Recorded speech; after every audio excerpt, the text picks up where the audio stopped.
Armands ir Īrijas Latviešu Nacionālās padomes jauniešu nodaļas vadītājs, kurš regulāri darbojas padomes jauniešu nometnēs.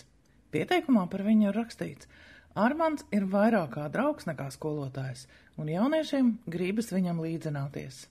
Latvijas esmu no Krāslos, ļoti maziņa pilsētiņa blakus Daugopilim, otrā lielākā pilsētā Latvijā.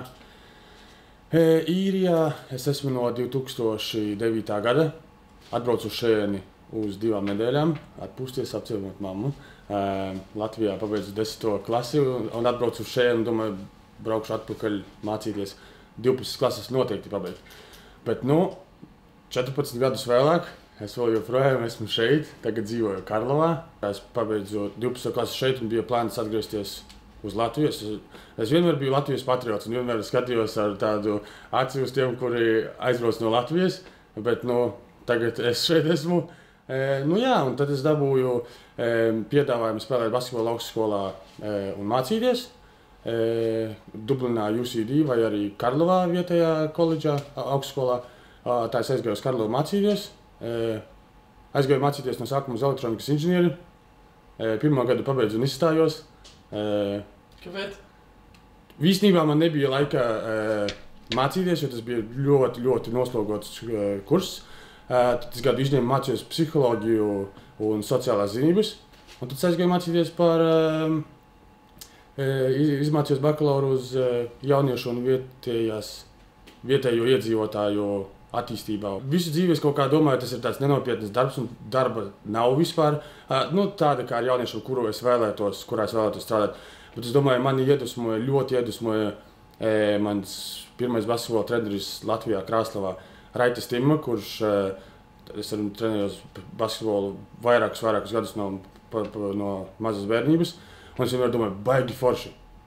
Viņš strādā ar jauniešiem, viņam par to maksā, un viņš var izdzīvot, un viņš tiešām mīl savu darbu, un katra diena ir pilnīgi savādāka. Tāpēc es šeit, izstājoties no augstskolas, cītīgi skatījos un domāju, ko darīt un kur mācīties. Un tā es padruskai un paliku par darbinieku ar jauniešiem. Sākumā, kamēr es mācījos augstskolā, es biju brīvprātīgais Kilkenī, kurš blakus Karlovai un Karlovā, un es strādāju ļoti daudz ar vietējiem jauniešiem un ar latviešu jauniešiem, ļoti daudz latviešiem. Un tad, pabeidzot augstskolu, es dabūju darbu Karlovā jauniešu centrā, kurš darbs man ļoti patika. Es vienmēr teicu, tā ir apmaksāta brīvdiena, un es to darbu ļoti, ļoti mīlēju.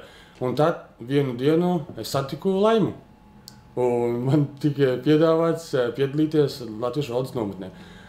Tad es ar savā darbā, kurā es strādāju jauniešu centrā, sarunāju, lai man iedod brīvas dienas, lai es varētu atbraukt uz nometni. Un tad bija tā, ka 1. gadu mani palaida, 2. gadu palaida, un 3. gadu man jau bija sarežģītāk, jo viņi teica, tev ir darbs, un tu uz Latviešu valodas nometnēm nevari braukt. Un tā, mana sieva vienmēr atbalsta.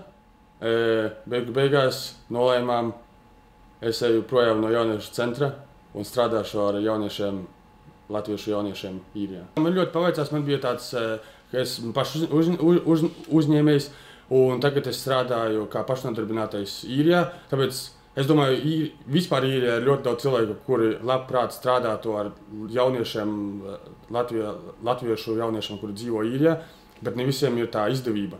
Un man tiešām paveicās, ka man ir tāda izdevība, ka es varu strādāt un atrast laiku arī piedalīties Latviešu valodas nometnēs. Es domāju, strādājot ar jauniešiem, noteikti, ja tu ej strādāt ar jauniešiem nopelnīt, tad tas nav darbs priekš tevis. Es domāju, dienas beigās, ja tev jaunietis atnāk iedot 5 vai vasaka malacis, šodien bija forša diena, vispār viņi sāk tev uzticēties. Tas ir tas, ko tu vēlies dienas beigās sasniegt un saņemt. Tāpēc ir patiesas prieks, ka redzēt, ka jaunieši smaida, tu iegūsti jaunus draugus. Un priekš manis, strādājot ar jauniešiem, es domāju, es viņam nekad neatļauju ar mani runāt uz jūs. Es vienmēr viņam saku, esmu tāds pats kā jūs, kā tu, tāpēc ar mani arī runājiet uz tu.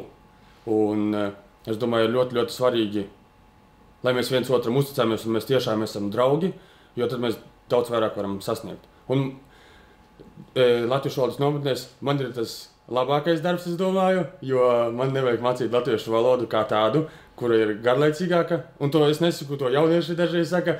Es esmu tas foršais skolotājs, kurš aizpilda to brīvo laiku, kad mēs spēlējam futbolu, ejam pārgājienus vai kaut ko. Latviešu jaunieši un salīdzinām ar citiem jauniešiem ir ļoti forši, atklāti un ļoti viegli ar viņiem ir strādāt. Nav cimprlīgi, vienmēr uzklausa, vienmēr sniedz padomu, un es domāju, es vienmēr cenšos ar viņiem sadarboties. Tā kā mums ir nometnes, kur jaunieši nāk no dažādām vecuma grupām un ar dažādiem latviešu valodas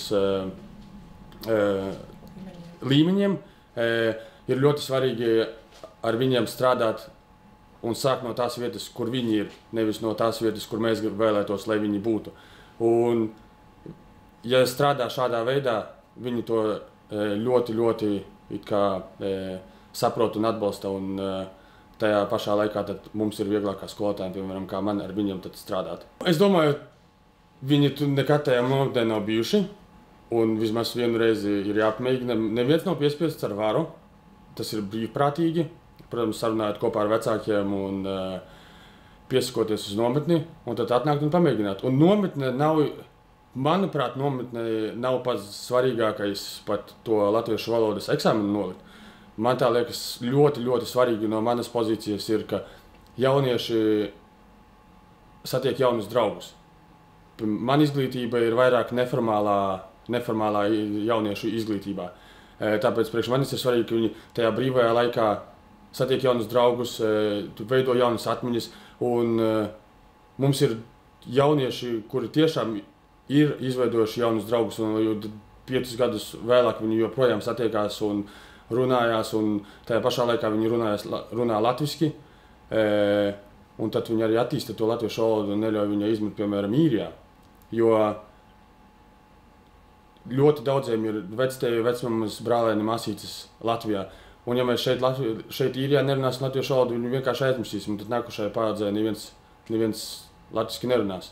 Un man sieva runā arī īru valodā, tāpēc cerams, mans dēliņš arī īru valodā runās, jo es domāju, no mazas bērnības, kad tu esi ļoti maziņš, ir vieglāk jauns pusaudzis, ir vienkāršāk iemācīties valodas, un katra valoda ir kā bonus.